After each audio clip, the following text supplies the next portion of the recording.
5 things I wish I knew before start trading the stock market। 5 ऐसी चीज़ काश मैं पहले जानता स्टॉक मार्केट में ट्रेडिंग करने से पहले या फिर शुरू करने से पहले। तो hello trader, welcome to my YouTube channel. अगर आप स्टॉक मार्केट की दुनिया में नए हैं तो आप एक थ्रिलिंग राइड पे जाना चाहते हो, but trust me there are few thing I wish I had known before start trading. अब देखो, बहुत लोग क्या है कि 2024 अब आने वाला है 2 दिन बाद, ठीक है। तो बहुत लोग स्टॉक मार्केट में ट्रेड करने के बारे में सोच रहे होंगे, स्टॉक मार्केट से पैसे कमाने के बारे में सोच रहे होंगे, या फिर शुरू करने के लिए सोच रहे होंगे। शुरू करने से पहले 5 ऐसी चीज़ मैं आपके साथ डिस्कस करना चाहता हूँ कि काश ये 5 चीज़ मुझे पता होता। जब मैं ट्रेडिंग स्टार्ट किया था 2019 में, तो इतना स्ट्रगल नहीं किया जाता। काश ये 2019 में कोई मुझे ऐसे यूट्यूब पे बता दिया तो जैसे आज मैं आपके साथ डिस्कस कर रहा हूँ। तो चलिए, अब देखो, बहुत लोग क्या है कि स्टॉक मार्केट इसलिए भी स्टार्ट करना चाहते हैं क्योंकि उनको इंस्टाग्राम पे या फिर यूट्यूब पे हर जगह पे आपको लग्जरी लाइफ दिखाया जाता है, प्रॉफिट का स्क्रीनशॉट दिखाया जाता है कि इतना से 10,000 से 1 करोड़ कमा लिया, कोई 1 लाख से 20 लाख कमा लिया। तो बहुत एक्साइटेड लगता है जो स्टॉक मार्केट में नहीं है, जो बाहर से ही देखते हैं कि स्टॉक मार्केट की दुनिया बहुत ही लग्जूरियस है, बहुत ही एक्साइटमेंट है, बहुत ही थ्रिलिंग है, बहुत आसान है। तो ये सब ख्यालात आते हैं एक नए ट्रेडर के दिमाग में। तो चलिए, अगर ये सब आपके दिमाग में आता है तो चलिए मैं आपको 5 ऐसी चीज़ें बताता हूँ कि आपको पता होना चाहिए अगर आप स्टॉक मार्केट में ट्रेडिंग करने के बारे में सोच रहे हो तो, या फिर उससे पैसे कमाने के लिए सोच रहे हो तो। चलिए बिना किसी देरी के इस वीडियो को स्टार्ट करते हैं। लेकिन उससे पहले, अगर आप इस चैनल पर फर्स्ट टाइम विजिट किए हैं, अगर आपने इससे पहले कभी मेरा कोई वीडियो नहीं देखा है, तो आपसे रिक्वेस्ट है कि इस मेरे चैनल को सब्सक्राइब कर लेना, ताकि आपको इसी तरीके स्टॉक मार्केट से रिलेटेड आपको वीडियो मिलते रहेगा। और नोटिफिकेशन आइकन को हिट कर देना, ताकि उससे क्या होगा कि जब भी मैं आपको वीडियो डालता हूँ नेक्स्ट वीडियो, तो आपको यूट्यूब क्या करेगा, नोटिफिकेशन भेज देगा। तो ईजिली रहेगा आपको मेरे से कनेक्ट रहने का। तो ऐसे ही हमारा कम्युनिटी ग्रो करेगा, ठीक है। तो इससे क्या होगा कि जितने भी नए नए आते हैं ट्रेडर, तो उनको एक चाहिए कि जो ट्रेडर, जो खुद ट्रेडर है, वो अपना एक्सपीरियंस शेयर करे। तो अगर आप मेरे चैनल को सब्सक्राइब करते हो तो बेफिक्र रहना कि मैं आपको ऐसे ऐसी चीज़ शेयर करूँगा जो आपको यूट्यूब पे कोई नहीं करते हुआ मिलेगा। लेकिन मुझे ट्रेड करते हुए 2019 से मैं ट्रेड कर रहा हूँ, ऑलमोस्ट 4-5 साल हो चुका है। तो मैं जो बताऊँगा एक ट्रेडर पॉइंट ऑफ व्यू के बताऊँगा। चलिए बिना किसी तरीके स्टार्ट करते हैं। तो हमारा टॉपिक क्या रहेगा? 5 thing I wish I knew before start trading the stock market. और एक और रिक्वेस्ट है कि इस वीडियो को ना लास्ट तक देखना, उससे क्या होगा कि आपको समझ में आएगा। अगर आप बीच में छोड़ के चले जाओगे तो फिर आपको समझ में नहीं आएगा कि क्या मैं कहना चाह रहा हूँ, मेरा इमोशन आप नहीं समझ पाओगे, ठीक है। क्योंकि इससे पहले पता नहीं कोई इस टॉपिक पे डिस्कस किया होगा कि नहीं किया होगा, लेकिन मैं चाहता हूँ कि आप इस वीडियो को लास्ट तक देखना ताकि आपको समझ में आए। और हो सके तो कुछ पॉइंट जो मैं इसमें डिस्कस करूँगा ना, उसमें नोट डाउन करते जाना। और हाँ, लास्ट तक देखना इसलिए क्योंकि लास्ट में मैंने एक बोनस पॉइंट आपको डिस्कस किया जो कि 5 पॉइंट से अलग होगा, एक्स्ट्रा पॉइंट होगा। तो अगर आप उसको मिस कर देते हो तो फिर आपका ही नुकसान है, बाकी डिसीजन आपका। Number 1, important of research. Number 1 on my list is the important of research. अब देखिए, सबको लगता है कि यार ट्रेडिंग बहुत ईजी है, वो क्या करते हैं, ट्रेडिंग में सीधे कूद जाते हैं बिना कोई होमवर्क किए हुए। अगर आप बिना कोई होमवर्क किया होगे, सोचोगे कि आएंगे पैसे कमा लेंगे, 10,000 से 1 लाख कर लेंगे, तो ये आपका जो माइंडसेट है बहुत ही बेकार होने वाला है। फिर आप बहुत ही आपको निराशा होगा स्टॉक मार्केट से। तो इसीलिए कहते हैं कि before investing in any stock, या फिर आपको ऑप्शन ट्रेडिंग करना हो, चाहे कुछ भी करना हो, अगर आप स्टॉक मार्केट में आपको काम करना है तो आपको रिसर्च का इंपॉर्टेंस जानना पड़ेगा। क्योंकि इस इंडस्ट्री में बड़े बड़े लोग काम करते हैं, फिनेंशियल जितने भी FIs हो गए, DIs हो गए, तो ये लोग पैसा कहीं पे भी लगाने से पहले बहुत अच्छे थॉरो रिसर्च करके आते हैं। और हम सोचते हैं कि आएंगे 10,000 लेके 1 लाख लेके आएंगे और उसका डबल कर लेंगे। ऐसा नहीं होता ट्रेडर। यहाँ पे आपका जो अपोजिशन है, आपका जो कंपटीशन है, आपका जो लड़ाई है, आपका जो फाइट है, किसके साथ है? सोच कर देखो एक बार। सिर्फ रिटेलर ही नहीं मार्केट में काम करते हैं, बिग मनी, स्मार्ट मनी जिसको कहा जाता है, बड़े प्लेयर जिसके पास हज़ारों करोड़ का फंड होता है, उनसे आपका लड़ाई है। तो उससे आप कैसे जीतोगे? अगर आप ऐसे माइंडसेट से आओगे कि बिना कोई रिसर्च किया होगे, सोचोगे कि पैसा कमा लेंगे, तो ऐसे नहीं होता है। ये तो वही बात होगी कि शेर के मुंह से निवाला छिलने के बराबर। तो इसीलिए सबसे इंपॉर्टेंट क्या है कि आपको रिसर्च करके आना, आपको अपना होमवर्क करके आना, आपको अपना डिसिप्लिन में रहना। यहाँ पे क्या है, देखो स्टॉक मार्केट इंडस्ट्री में क्या है कि नॉलेज इज़ पावर। अगर आपके पास नॉलेज है, अगर आप रिसर्च करके आ रहे हो, सब कुछ सीख के आ रहे हो, तो आपको कोई नहीं फिर हरा सकता है। तो ये तो हो गया पहला पार्ट, ठीक है। अब चलो दूसरे पे आते हैं। देखो नंबर 2 क्या है, रिस्क मैनेजमेंट। अब ये सुनने में आपने बहुत पहले सुना होगा रिस्क मैनेजमेंट। अब ये सब कोई डिस्कस नहीं करना चाहता यूट्यूब पे, लेकिन अगर आपको स्टॉक मार्केट में टिके रहना है तो आपको रिस्क मैनेजमेंट आना चाहिए, ठीक है। क्योंकि होता क्या है कि देखो, बहुत आसान होता है कि यार प्रॉफिट हो गया तो आपने एकदम एक्साइटेड हो गए, ठीक है। लेकिन आपको समझना चाहिए कि जो लॉसेस जो होता है ना, वो भी एक कॉइन का दूसरा एक पहलू है। तो अगर आपको प्रॉफिट हो रहा है तो एक्साइटेड नहीं हो रहा है, अगर लॉस हो रहा है तो उसको आप मिनिमाइज करके रखो, वही होता है रिस्क मैनेजमेंट। आपको देखो, क्योंकि प्रॉफिट होगा तो अब देखो, जहाँ पे पॉजिटिव है वहाँ पे नेगेटिव भी होगा, जहाँ पे हेड है वहाँ पे टेल भी होगा। तो अगर प्रॉफिट आ रहा है, अगर कंटिन्यूसली प्रॉफिट आ रहा है तो लॉस भी आएगा कंटिन्यूसली। तो उस समय आपको क्या करना है, आपको रिस्क को मैनेज करके चलना है। आप कुछ रिसर्च करके आए, अपना होमवर्क करके आए, सोचो कि कल यहाँ पे ट्रेड लोगे, ठीक है। फिर आपने ट्रेड एग्जीक्यूट किया, अब क्या हुआ कि वो कुछ वर्कआउट नहीं हो पाया, तो आपको लॉस शो करने लगा, तो फिर आप इमोशनल हो जाओगे, अरे यार कैसे लॉस हो गया, अभी तक तो मैं प्रॉफिट कर रहा था। नहीं, अगर प्रॉफिट हो रहा है तो लॉस भी होगा, तो उसको आपको जितना मिनिमाइज कर सकते हो उतना मिनिमाइज करना। तो ये भी एक पार्ट ऑफ गेम है, ठीक है।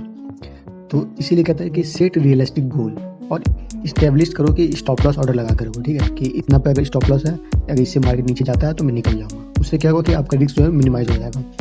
और रिमेंबर, देखो सिर्फ स्टॉक मार्केट में सिर्फ पैसा कमाना मायने नहीं रखता है, सबसे इंपॉर्टेंट है कि अपने रिस्क को कैसे मैनेज करते हो। It's about protecting what you have. अगर आपका कैपिटल ही नहीं रहेगा तो आप क्या ट्रेडिंग करोगे। तो ये सबसे इंपॉर्टेंट पॉइंट है जो कि मैं दूसरे नंबर पर रखा हूँ। आई होप आपको समझ में आ रहा है। चलिए तो नेक्स्ट टॉपिक पे आते हैं। और लास्ट में मैं आपको ऐसा एक एक्स्ट्रा बोनस पॉइंट बताऊंगा, तो इस वीडियो पे बने रहना ताकि आपको वो समझ में आएगा। वो एक्स्ट्रा बोनस पॉइंट आपको लास्ट में मिलेगा ताकि आपको और हेल्प करेगा वो। अब देखो नंबर 3 का इमोशनल कंट्रोल। चलो now let's talk about emotional control. अब देखो ट्रेडिंग जो होता है ना, एक रोलर कोस्टर की तरह होता है। यहाँ पे emotion like fear and greed आपके जो जजमेंट है, जो आप सोचते हो, उनको ना घेर लेते हैं। तो इसलिए आपको ये इंपॉर्टेंट है कि आप डिसिप्लिन में रहो, ठीक है। अपने ट्रेडिंग प्लान को एकदम फॉलो करो, अपना इमोशन को मत डिक्टेट करने दो अपने डिसीजन के ऊपर, ठीक है। अदरवाइज क्या होगा कि you might end up making impulsive move that you will regret later. उससे क्या होगा ना कि अगर आप इमोशनल बंदे हो, ठीक है, और आपको ट्रेडिंग में सक्सेसफुल होना है तो बहुत मुश्किल होने वाली है। क्योंकि ट्रेडिंग में क्या होता है कि देखो तुरंत ऊपर जाएगा तुरंत नीचे, वर्टिलिटी इतना होता है, तुरंत ऊपर गया तुरंत नीचे आ जाएगा। फिर आप सोचोगे अरे यार मैं तो सही था, फिर मैं गलत हो गया अचानक से। तो उस समय आपको अगर इमोशनल कंट्रोल करना नहीं आता, अगर आप बहुत जल्दी एक्साइटेड हो जाते हैं या फिर बहुत जल्दी आप सैड हो जाते हैं, फिर आपको बहुत मुश्किल होगा। इसीलिए क्या होता है, इमोशनल कंट्रोल करना बहुत ही ज़रूरी है अगर आपको स्टॉक मार्केट में सक्सेसफुल होना है तो, ठीक।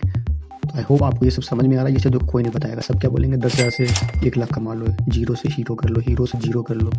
लेकिन जो एक्चुअली मैटर करता है वो कोई नहीं डिस्कस करना चाहता यूट्यूब पे।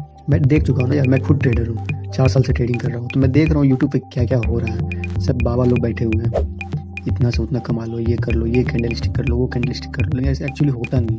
तो ये सब पॉइंट आपको कोई नहीं बताएगा। खैर छोड़िए, हम लोग अपने वीडियो के पॉइंट पे रहते हैं। अब देखो चौथा पॉइंट क्या है, पेशेंस। अब देखो स्टॉक मार्केट में क्या है ना, पेशेंस इज ए की। पेशेंस क्या वर्च्यू है, specially in the stock market. Coming in at number 4, realising that not every trade will be winner. देखो पेशेंस आपको इसलिए रखना है क्योंकि देखो हर ट्रेड आप लोगे वो विनर नहीं हो सकता है, ये तो आपको मानना ही पड़ेगा, ठीक है। It will take time to see the significant returns.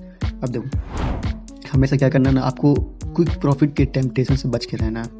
Panic selling नहीं करना डाउन ट्रेंड में। अगर देखो कोई भी मूव अगर डाउन ट्रेंड है या फिर अप ट्रेंड है, तो अगर ऊपर जा रहा है तो आपको फोमो में नहीं आना है यार छूट गया, या फिर अगर नीचे गिरा तो पैनिक में नहीं आना है। इसलिए पेशेंस रखो, अपना एक जोन मतलब अपना एक प्लान तैयार कर लो कि हाँ यहाँ पे आएगा, इस लेवल पे आएगा तभी मैं ट्रेड करूँगा, ठीक है। अगर ट्रेड में एंट्री कर लियो हो, ये नहीं कि तुरंत घुसो तुमको तुरंत प्रॉफिट मिल जाएगा, क्योंकि हमारी जनरेशन की प्रॉब्लम है ना कि हर चीज़ जल्दी जल्दी चाहिए। तो ऐसा नहीं होता, स्टॉक मार्केट में ऐसा नहीं होता, क्योंकि यहाँ पे क्या है ना कि कोई भी अगर आप ट्रेड लेते हो ना तो वो आपको पेशेंस टेस्ट करेगा, ठीक है।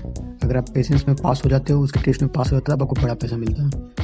कहा जाता है कि स्टॉक मार्केट में अच्छे ट्रेड से पैसा नहीं बनता है बल्कि पेशेंस से पैसा बनता है, ठीक है। बैठने से, जितना देर आपको बैठने की कैपेसिटी है उससे पैसा बनता है। एक डायरेक्शन देख लो, ट्रेंड क्या है, उसमें एक बार इंटर कर लो, उसके बाद बैठे रहो। उसके जो मूवमेंट है ना वर्टिलिटी से, उससे आपको बाहर नहीं निकलना। अगर उसको कंट्रोल कर लिए तो आप फिर विनर हो यार, कोई नहीं आपको रोक सकता सक्सेसफुल होने से। तो आई होप आपको ये सब समझ में आना। चलिए अब वीडियो के लास्ट में हम लोग पहुँच चुके हैं। तो 5वां पॉइंट और सबसे इंपॉर्टेंट पॉइंट ये रहेगा। देखो 5th पॉइंट क्या है ना, कंटिन्यूस लर्निंग। देखो फाइनल पॉइंट हमारे लिस्ट में मैंने रखा है इंपॉर्टेंस ऑफ कंटिन्यूस लर्निंग। देखो स्टॉक मार्केट जो है ना बहुत डायनेमिक है, तो आपको हमेशा इन्फॉर्म रहना पड़ेगा, और यही चाबी है सक्सेस का। Key to success is stay inform, continuous learning. हमेशा मार्केट के ट्रेंड को फॉलो करो, फिनेंशियल न्यूज़ को रीड करो, consider learning on from experience investor. जितना आप जानोगे ना उतना ही क्या होगा कि आपको ट्विस्ट एंड टर्न जो मार्केट का उसको समझने का एक्सपीरियंस हो जाएगा। हमेशा जो ऑलरेडी इस मार्केट में सक्सेसफुल हो चुके हैं उनका इंटरव्यू सुनो कि उन्होंने कैसे इस ट्रेड को मतलब इतना सक्सेसफुल कैसे हुआ स्टॉक मार्केट, कैसे उन्होंने ट्रेड, कैसे वो लोग डिसीजन लेते हैं, कैसे वो लोग ट्रेड करते हैं, कैसे वो लोग इन्वेस्टमेंट करते हैं। तो ये सब चीज़ आपको सीखने को मिलेगा जो ऑलरेडी वो चीज़ कर चुके हैं। यूट्यूब पे भी बहुत लोग हैं, लेकिन बहुत गिने चुने लोग हैं जो कि जेन्युइन मुझे लगते हैं। तो उनके बातें को सुनो, कैसे वो लोग ट्रेड करते हैं, कैसे इमोशनल कंट्रोल करते हैं। तो ये सब चीज़ आपको खुद से सीखना पड़ेगा, और बाकी जो एक्सपीरियंस रखते हैं मार्केट में उससे को देख के सीखना पड़ेगा, उसको फॉलो करो। जितना आपको नॉलेज रहेगा, जितना आप सीखते रहोगे, देखो मार्केट हमेशा ना हर 6 महीने में कहा जाता है कि मार्केट अपने आप को बदल देता है, ठीक है। अब जैसे जैसे टाइम बढ़ता है मार्केट अपने आप को अपडेट करते रहता है। तो अगर मार्केट अपडेट कर रहा है और आप पुराने वर्जन में जी रहे हो, फिर तो आपका स्ट्रेटेजी काम ही नहीं करेगा। तो इसीलिए क्या है ना, अपने आप को अपडेट रखो, कंटिन्यूस लर्निंग। देखो कोई भी फील्ड में अगर आप कंटिन्यूस लर्निंग में आपने सीखना छोड़ दिया तो फिर आप जीतना बंद हो जाएगा। इसीलिए अगर जीतना है तो कंटिन्यूस लर्निंग करना पड़ेगा, सीखना पड़ेगा। सो ये 5 पॉइंट थी। अगर आप स्टॉक मार्केट में स्टार्ट करना चाहते थे या फिर सोच रहे थे ट्रेडिंग करने, तो ये 5 चीज़ें आपको ध्यान रखनी चाहिए। तब आप आपको बहुत ज़्यादा डिफिकल्ट नहीं होगा स्टॉक मार्केट में काम करने में और सक्सेसफुल होने में, चाहे आप एक बिगिनर हो या फिर सीजन इन्वेस्टर हो। तो this lesson can help you make more inform decision and avoid common pitfall. अब जैसा कि मैंने बताया था कि लास्ट में मैं आपको बोनस पॉइंट बताऊंगा, तो सबसे वो ये है कि फोमो। देखो हमारे रिटेल का लॉस करने का सबसे मेन रीजन क्या है ना, कि हम लोग फोमो में आते हैं, fear of missing out. Market बढ़ गया उसमें डर कि छूट गया, मार्केट गिर गया उसमें डर, अरे यार मार्केट नहीं इसमें ट्रेड ले पाया। तो ऐसे जब तक आपका माइंड सेट रहेगा ना, कभी आप पैसा नहीं बना पाओगे। मार्केट हमेशा आपको अपॉर्चुनिटी देता है। कहते हैं कि शेयर मार्केट जो समुद्र है, ओशियन ऑफ अपॉर्चुनिटी। तो एक छूट गया तो कोई बात नहीं, अगला अपॉर्चुनिटी मिल जाएगा, उसको पकड़ लेना। तो इस वजह से क्या होता है ना कि हम लोग अरे यार इतना बड़ा मूव छूट गया, तो उस चक्कर में हम लोग का माइंड सेट वही रहता है कि अगले दिन आऊँगा और इसको मैं थोड़ा सा मौका मिलेगा तो ले लूँगा। तो उसके कारण क्या होता है कि आप उस इम्पल्सिव डिसीजन लेते हो और उस मार्केट आपके अगेंस्ट में जाने लगता है। फिर वही आप इमोशनल कंट्रोल नहीं होता, फिर आप लॉस में बैठ जाते हो, और फिर लॉस में बैठते हो तो फिर लॉस कट नहीं करते हो, उसमें बैठे चले जाते हो, एवरेज करने लगते हो। तो ये सब आपको छोड़ना पड़ेगा अगर आपको सक्सेसफुल होना है ट्रेडिंग में। तो इसीलिए फोमो को अवॉइड करो। ये था हमारा बोनस टिप। आई होप आप लोग को ये वीडियो अच्छा लगा होगा। अगर आपको ये वीडियो थोड़ा सा भी हेल्पफुल लगा होगा, don't forget to like and subscribe and hit that notification bell. तोड़ दो उस घंटे को, हिला डालो पूरा, सब्सक्राइब करो पूरा, ताकि हम लोग यूट्यूब कम्युनिटी हम लोग का बढ़ सके। हम लोग ऐसे ही सबको एक दूसरे को हेल्प कर सकें, जितने भी रिटेल ट्रेडर हैं या फिर जो भी लोग बिगिनर हैं जो स्टॉक मार्केट से पैसा कमाना चाहते हैं, सीखना चाहते हैं, इस चैनल को सब्सक्राइब कर लेना, ताकि ऐसे वीडियो आपको मिलते रहे स्टॉक मार्केट से रिलेटेड। चलो thank you, bye, happy trading, safe trading.